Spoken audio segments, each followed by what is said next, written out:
আসসালামু আলাইকুম প্রিয় শিক্ষার্থী বন্ধুরা, আজকে আমরা তোমাদের সাথে আলোচনা করব ক্লাস 8 ইংলিশ গ্রামার। এটা নিয়ে আলোচনা করব। দেখো, ইউনিট অন লেসন 3 এটা নিয়ে আলোচনা করব। তার আগে তোমাদেরকে বলছি, আমরা কিন্তু তোমাদের এই ক্লাসের অসংখ্য ভিডিও আমাদের এই চ্যানেলে আপলোড করে রেখেছি।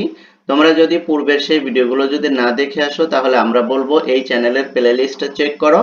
প্লেলিস্ট চেক করলে সেখানে তোমরা এই ক্লাসের অসংখ্য ভিডিও পেয়ে যাবে। তোমরা তোমাদের সময় মতো সেই ভিডিওগুলো দেখে আসবে। এতে করে তোমাদের এই ভিডিওগুলো দেখলে পরবর্তী যে ভিডিওগুলো আমরা দিচ্ছি, এগুলো তোমাদের জন্য বোঝাটা অনেকটাই সহজ হয়ে যাবে। তাই আমরা তোমাদেরকে রিকমেন্ড করব তোমরা সেই ভিডিওগুলো দেখে আসবে। ওকে, তাহলে চলো আমরা আজকে আমাদের ভিডিওর মূল আলোচনায় চলে যাই। দেখো, ইমিডিয়েটলি আমরা যেটা আলোচনা করেছিলাম, অর্থাৎ পূর্বের ভিডিওতে, সেখানে ছিল কি নিয়ে আলোচনা? সেখানে ছিল হলো তোমার হলো কাউন্টেবল এবং আনকাউন্টেবল নাউন সম্পর্কে আলোচনা করছিলাম। ওকে, এখানে আমরা দেখো কাউন্টেবল নাউন সম্পর্কে খুব ভালোভাবে আলোচনা করার চেষ্টা করেছি। এই কাউন্টেবল নাউনেরই কিছু বাকি অংশ আছে, এগুলো আমরা চেষ্টা করব। তারপর যতদূর আমরা যেতে পারি আমরা ততদূর চলে যাব আজকে। ওকে, দেখো, countable noun are easy to recognise.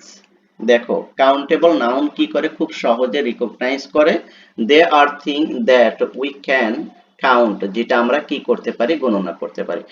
Countable noun সাধারণত সেই সকল নাউনকেই বলে যেগুলো আমরা কি করতে পারি? কাউন্ট করতে পারি, গণনা করতে পারি, তাকে কাউন্টেবল নাউন বলা হয়। তারপরে দেখো, ফর এক্সাম্পল দিছে। এক্সাম্পলে কি বলছে? Pen, we can count pens. Count, পেনটা আমরা কি করতে পারি? কি করতে পারি? গণনা করতে পারি, right? We can have one two three or more pens. Okay, এভাবে আমরা 1 2 3 4 এভাবে কিন্তু গণনা করতে পারি। তারপর দেখো, most countable noun become plural by adding an S at the end of the word। দেখো, মোস্ট মানে কি? অনেক, অধিকাংশ নাউন, অধিকাংশ কাউন্টেবল নাউন কি করা হয়? প্লুরাল করা হয়। শব্দের শেষে কি যোগ করে? এস যোগ করে প্লুরাল করা হয়। কিগুলা সেগুলো? এই যে কাউন্টেবল নাউন আছে না, এই কাউন্টেবল নাউনগুলোর শেষে এস যোগ করে প্লুরাল করা হয় অধিকাংশের ক্ষেত্রে, সবগুলো না কিন্তু, অধিকাংশের ক্ষেত্রে। এটা মাথায় রাখবে, ঠিক আছে? এখান থেকে তোমরা একটু অ্যাটেনশন দাও না, পরবর্তীতে আমাকে কোশ্চেন করো। বিভিন্ন জন, অনেকে আমাকে বলে হোয়াটসঅ্যাপে যে ভাইয়া আসলে এই জায়গা তো বুঝলাম না। ঠিক আছে, কথাগুলো আগে ধরতে হবে, তোমাকে বুঝতে হবে যে এখানে কি বলছে। ঠিক আছে, অধিকাংশ, এই যে most countable nouns become plural by addings an s, অর্থাৎ অধিকাংশ নাউন এর শেষে এস যোগ করে প্লুরাল করা হয়। কোনগুলো? কাউন্টেবল নাউন গুলো। ওকে, এতটুকু মনে রাখবে। তারপর দেখো, we can use the indefinite article. কি? আবার আমরা কি করতে পারি? We can use the indefinite মানে কি? Indefinite article, a and the article না? এই আর্টিকেলের, আর্টিকেল কয় প্রকার? 2 প্রকার, definite article, indefinite article. Indefinite article কি? অনির্দিষ্ট করে বোঝাবে। আর ডেফিনিট কি? নির্দিষ্ট করে বোঝাবে। তো ইনডিফিনিট হচ্ছে হলো তোমার কি? এ এন্ড দি টা হলো ইনডিফিনিট আর্টিকেল। তাই বলছে we can use the indefinite article a and the with countable nouns. আর এটা কি করবে? ইনডিফিনিট আর্টিকেল কাউন্টেবল নাউনের পূর্বে বসবে। ওকে, এটা কিন্তু মাথায় রাখবে। এ এন্ড দি, এ এন্ড দি এর ভিতরে কিন্তু এ এবং এন, এই দুটা কি কাউন্টেবল নাউনের পূর্বে বসতে পারে। ওকে, এটা মাথায় রাখতে হবে। যেমন আ গুড বুক, এই যে এটা দেখো, আ গুড বুক, এই যে এটা কি? Indefinite article. এটা কিসের আগে বসে? এই যে দেখো, এই যে এর আগে বসেছে, আ গুড বুক। ওকে, আশা করি তোমরা বিষয়টা বুঝতে পেরেছো। তারপরে দেখো, when, যখন আকাউন্টেবল নাউন ইজ সিঙ্গুলার, যখন কাউন্টেবল নাউনটা সিঙ্গুলার হয়, we must use a word like a, the, me, my, তারপরে কি? দিস, উইথ, ইট, আমরা এগুলো ব্যবহার করতে পারি। অর্থাৎ যখন সিঙ্গুলার কি, কাউন্টেবল নাউনটা যখন সিঙ্গুলার হয়, তখন আমরা we must use a word like, এই ওয়ার্ডগুলো আমরা ব্যবহার করতে পারি। এ, দা, তারপরে কি আছে? মাই, তারপরে দিস, এগুলো আমরা ব্যবহার করতে পারি। যেমন দেখো, এই যে এক্সাম্পল দিছে ওরা, আই ওয়ান্ট অ্যান অরেঞ্জ, এই যে দেখো অ্যানটা ব্যবহার করছে, নট আই ওয়ান্ট অরেঞ্জ, এটা কিন্তু হবে না। আই ওয়ান্ট অরেঞ্জ, আমি কি চাই? কমলা চাই, এরকম কিন্তু হবে না। I want an orange. Okay, তারপর দেখো, হোয়ার ইজ মাই ওয়াচ, আমার ঘড়ি কোথায়? হোয়ার ইজ ওয়াচ, কোথায় ঘড়ি? এটা হবে না। হোয়ার ইজ মাই ওয়াচ, এই যে দেখো, এই যে মাইটা আমরা ব্যবহার করছি। অতএব আমরা যেটা বুঝতে পারি যে কাউন্টেবল নাউন সিঙ্গুলার, এর পূর্বে আমরা কি করতে পারবো, এর পূর্বে এ, দি, মাই, দিস এগুলো আমরা ব্যবহার করতে পারবো। ওকে, কনসেপ্ট ক্লিয়ার আশা করি। তারপরে we can use some and any with countable nouns, we can use, আমরা কি করতে পারি, ব্যবহার করতে পারি some কিছু and any with countable nouns, কিছু কাউন্টেবল নাউনের ক্ষেত্রে কি ব্যবহার করতে পারি, some এবং any।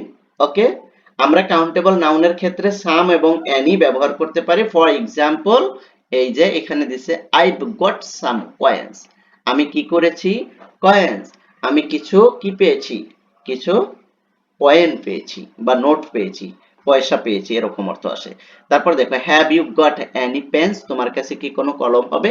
এই যে এনি এবং কি সাম, এই দুটা কি আমরা কাউন্টেবল নাউনের ক্ষেত্রে ব্যবহার করতে পারি। তারপরে দেখো উই ক্যান ইউজ, আমরা আরো ইউজ করতে পারি a few and many with countable nouns, এবং আ ফিউ এবং মানি এগুলো আমরা কি কাউন্টেবলের ক্ষেত্রে ব্যবহার করতে পারি।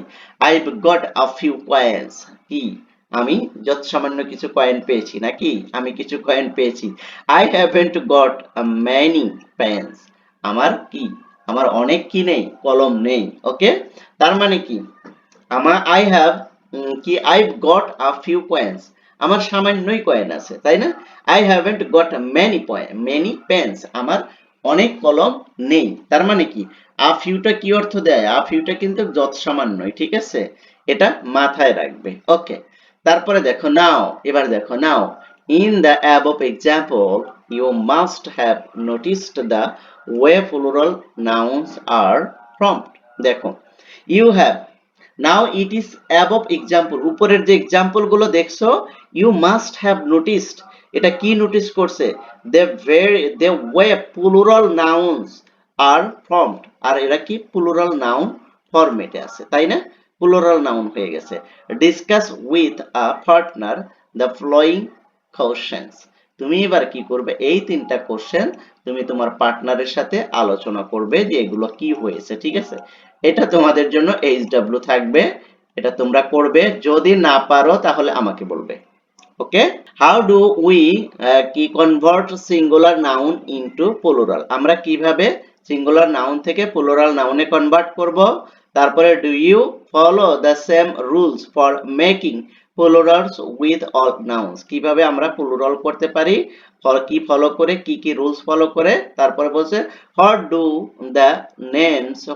The names regular noun and irregular noun. Okay, regular এবং ইরেগুলার নাউন গুলো তুমি সাজেস্ট করো। ওকে, দেখো খুব সহজ, তোমরা যদি একটু বুঝে থাকো তাহলে আশা করি তোমরা এই তিনটা কোশ্চেনের আনসার করতে পারবে। তোমরা একটু বাসায় প্র্যাকটিস করবে, যদি পারো ওকে ডান লিখে তোমরা কমেন্টস করতে পারো, আর যদি না পারো তাহলে অবশ্যই আমি তোমাদেরকে করে দেব। ওকে, আজকের এই ভিডিওটা এ পর্যন্তই রাখতে চাচ্ছি। যতটুকু আলোচনা করেছি এর ভিতরে যদি কোথাও বুঝতে যদি সমস্যা হয় তাহলে অবশ্যই তোমরা আমাকে কমেন্ট সেকশনে জানাবে। আর তোমাদের ভিতরে কেউ যদি আজকে আমার এই ক্লাসে নতুন ভাবে জয়েন করে থাকো তাহলে তাদেরকে আমরা বলবো যে আমাদের এই ক্লাসটি এবং আমাদের এই চ্যানেলটি সাবস্ক্রাইব করে বেল আইকনটি প্রেস করে রাখবে, যাতে করে নতুন কোনো ভিডিও আপলোড করার সাথে সাথে নোটিফিকেশন চলে যায় তোমার কাছে। আর আরেকটা কথা কিন্তু আমি বারবার বলি, অসংখ্য ভিডিও কিন্তু এই চ্যানেলের প্লে লিস্টে সেট করা আছে, সময় মতো তোমরা সেগুলো দেখে আসবে। থ্যাংক ইউ সো মাচ, আল্লাহ হাফেজ।